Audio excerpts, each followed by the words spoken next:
What's up, everybody? My name's Derek from ANGLR, and today I wanted to talk to you guys about the top 5 post-spawn baits that you need to be throwing this year from Bagley Baits. First up is the Balsa B2. This square bill is one of my favorite post-spawn baits to throw. Right as those fish are coming off the beds, they're starting to move out a little bit along riprap, finding some shallow laydowns. You can bang this off the wood, bang this off the rocks, and it has some really, really good action. You're gonna wanna check it out and see just how erratic it is. My second favorite post-spawn bait from Bagley is definitely this spintail jerkbait. Now this is the spintail 05. Why I really like a jerkbait in the post-spawn is because those fish are really kind of getting hungry. You know, they just spent a month up shallow spawning, not really eating, just chasing around. They're skinny, they need to feed up. This represents a good bait fish. It represents the fry from the bass that we're spawning, represents bluegill on the bed, depending on what color pattern you choose.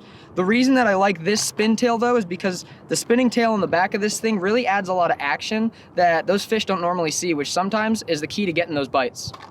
My third favorite post-spawn bait from Bagley is definitely this Knocker B. Now, this is a little tiny 2-hook spook style bait, so you can walk it back and forth with a little walk the dog action. And what it really kind of does is acts like a dying bait fish on the surface. Now, I really like this in the post-spawn because that water's starting to warm up. Those fish are starting to get into their summer pattern, and they're gonna set up on ambush points. So you can throw this over grass lines, along some laydowns, along some steeper banks where those fish are gonna pull up and travel, and it can really, really excel during those early mornings or those late evenings. So be sure to check this one out for the post-spawn this season. Fourth on the list is the Pro Sunny B Twin Spin. The reason I like this in the post-spawn is another topwater bait, so you're going to be throwing it in the same areas that you would be throwing that little spook walk the dog action style bait. However, this one adds a lot of character. Not many people throw these propeller style topwater baits anymore, and they make a ton of noise. So you can get some really, really aggressive fish bites in those high pressure mornings when those fish are really fired up, chasing bait. If you see bait schooling out off of a point, or you see some bait kind of back in a pocket, you're going to want to throw this up there, really rip it through the water, create a ton of commotion, and hang on because they're going to hit hard.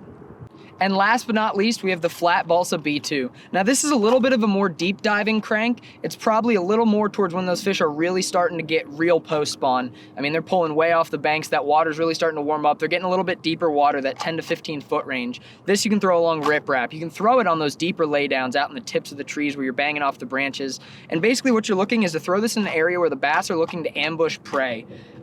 Be that a bait fish. I mean, you can do a crawfish pattern. But the reason I like it so much is because it really helps target those deeper fish that a lot of people are going to try to finesse, and this is a quick way to cover water, and that's what you want to do in the post spawn. Those fish are going to be feeding up, like I said, and the flat Balsa B2 is a great way to target those bass.